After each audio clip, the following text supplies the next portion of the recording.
Have you ever looked up at the night sky and thought, what if I could buy the moon? I guess you probably didn't, but one man actually did it and made millions of dollars of it. He claimed the moon was his and then he started selling pieces of it to other people. And people bought it. And not just one or two. I'm literally talking about millions of dollars worth of moon land sold to celebrities, CEOs, and probably a few people who just wanted to win the weirdest birthday gifts contest. But you might think, was this a scam? And the answer is kinda, but not exactly. Because technically what he did isn't illegal. And actually the story behind it is one of the strangest and weirdest business ideas I have ever heard. The man who claimed to own the moon somehow convinced thousands of people to pay him for a slice of it. And it worked. His name is Dennis Hope and his idea was born back in 1980. Dennis was neither a lawyer nor an astronaut and didn't even own a bloody telescope.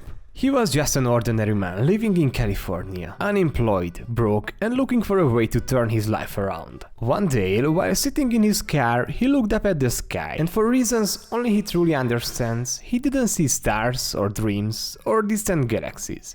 He saw an opportunity. He remembered something he had heard once. No one really owns the moon. And then he had a thought. A completely wide, out of the blue, how is this even possible kind of thought. What if I just claimed it? Now, most people would laugh at the idea and move on, but Dennis didn't. He went home, looked into it, and started digging around for anything that might prove he could do it. There was an international agreement, a real official thing, called the Outer Space Treaty of 1967. It was signed by countries all around the world and said that no nation can claim ownership of the moon or other celestial bodies. And here is the interesting part. It said nothing about individual people. And Dennis, being an individual person, saw what he thought was a giant legal loophole floating in space. And he did what any normal person would do. He sat down and wrote a letter to the United Nations. To Dennis, that was like walking into an empty parking lot, seeing no signs and thinking, well, I guess I can park here forever.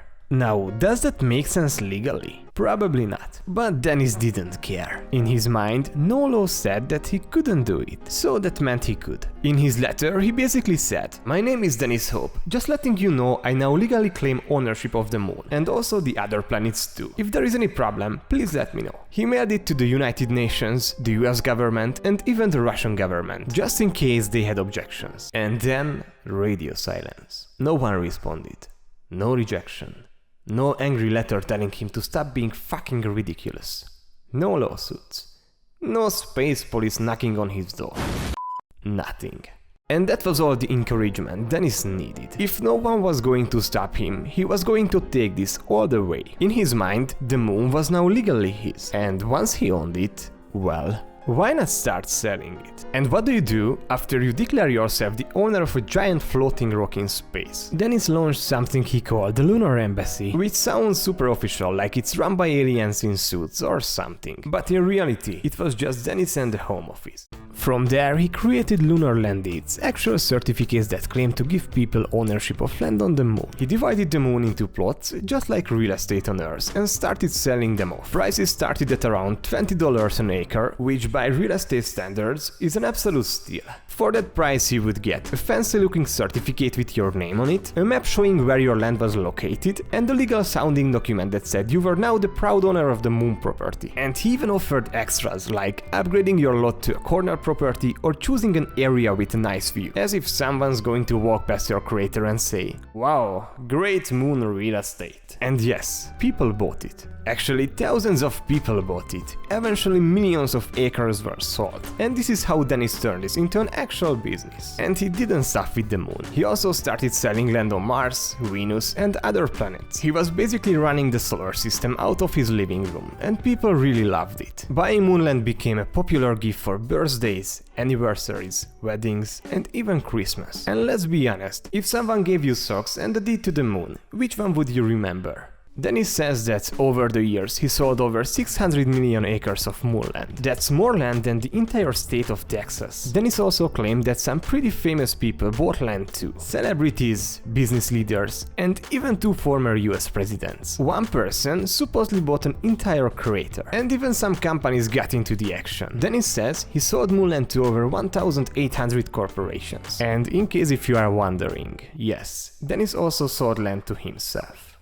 A lot of it. He kept the moon capital for his own use. And after all, what's the point of selling the moon if you don't save a little prime lunar real estate for yourself? Dennis Hope turned a strange idea into something people all over the world wanted to be part of. And somehow it became a surprisingly successful business. So this is great and all, but was this really legal? Because let's be honest, selling the moon sounds like the kind of thing that you should get sued by NASA, banned by the government, or at the very least laughed out of court. It's weird though, but legally speaking, what Dennis Hope is doing falls into a strange grey area. Remember the Outer Space Treaty from earlier? The one that says countries can't claim ownership of planets or moons. And it really only mentions countries, not private citizens, not companies, and not in a guy in California with a printer and a big imagination. So technically, there is no international law that says you can't claim part of the moon and sell it. And there is also no law that says you can.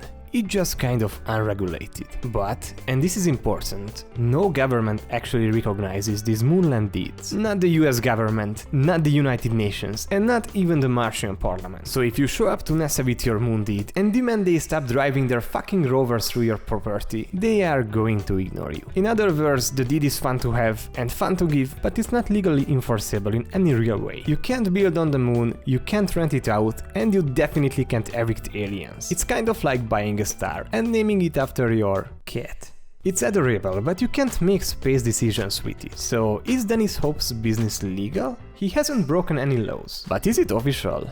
Not at all. But actually people weren't buying the moon because they needed a place to live. They were buying it because the story was just too good to pass up. So if the moon land isn't legally real, why the heck do people still buy it? That's a great question, but think about it. Most of us will never go to space. Except Kate Perry, because he fucking went, but we will most probably never stand on the moon in a shiny silver spacesuit and plant a flag. Though owning a piece of it, even if it's just a certificate with your name and a made-up map, makes space feel a little bit closer. And it makes you feel like part of something big and strange and cosmic. And then it's leaned into that feeling. He built an entire space-themed fantasy world around it. He created what he called the galactic government, complete with a constitution, a flag, and even ID cards for people who bought land and wanted to become citizens of the moon. You could vote in lunar elections, you could join meetings, and it was like a space club run from Earth. That kind of imagination is rare. People loved being part of something so unusual and fun, even if it was totally made up. For Dennis, it wasn't just about making money. It was about building a dream that people could actually join. And for the price of a pizza, you could become a lunar landowner and say, I fucking have a property on the moon.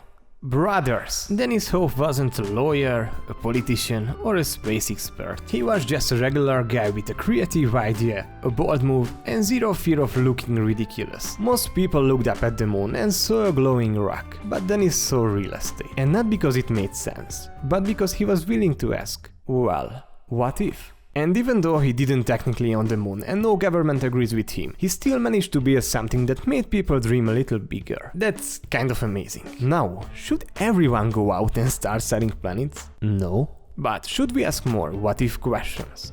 Absolutely.